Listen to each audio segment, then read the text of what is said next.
Dahil Biyernes ngayon at wala namang pasok bukas, namasyal nga pala kami nila mama.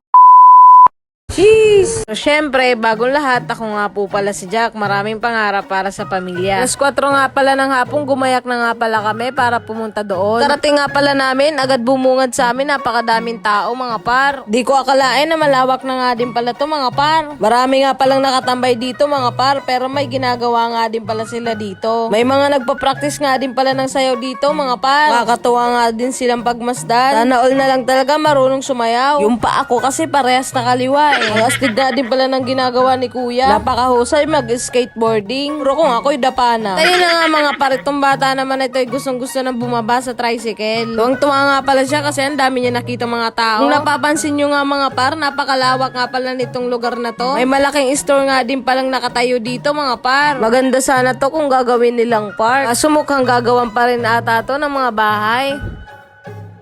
Di na nga rin mapigilan tong batang to, kaya tinakpan na nga din pala yung ulo niya. Kaya agad naman inalalayan ni mama at ni nanay para maglakad-lakad. Hindi mo na nga rin to mapipigil sa kung anong gusto niya mga par. Habol na nga din pala to sa amin kapag nalabas. Gustong-gusto na nga din pala niya lagi nakasuot ng tsinelas. Kaya naman na batang to. Ang tuwa na naman nga pala siya kasi nakalabas na naman. Dahil nga andito na kami, gusto ko nga din tong itry magbike. Ilang taon na nga din akong hindi nakakapag-bike mga par. Nung ako'y bata pa, panay semplang din talaga ako. Minsan nahuhulog pa ako sa kanal. Kaya naman dumidiretso ako sa palayan. Pero sa totoo lang nakakatuwa yung mga ganong moments, di ba? Yung bike nga pala namin dati, laging galing lang sa junk shop. Na-assemble nga lang din pala yun ni Papa. At pala kaming magkakapatid marunong magbike at magmotor. Mama lang ang hindi natuto sa amin. Nang tinuruan nga pala namin si Mama, ikain naman dumiretso talaga sa palayan. Kaya simula nun, hindi na talaga siya umulit. Tuwang-tuwa nga pala kami kapag may bike. Kasi kahit anong utos mo sa amin, talagang susundin namin yan. Basta magbabay kami. Nakakatuwa nga palang pagmasdan tong mga kasabay ko dito sa pagbabay. Kaya naman talagang pinapaangat pa nila yung gulong. Bitaw nga lang pala sa manibela yung kaya ko. Kaya nga pala kay Nathan nga palang bike yung ginamit ko. Yan nga pala yung regalo ng ate ko sa kanya. Siguro napanood nyo na nga din pala nung sinurprise namin si Nathan. Sana naman sa pagbabike niya mamayat na.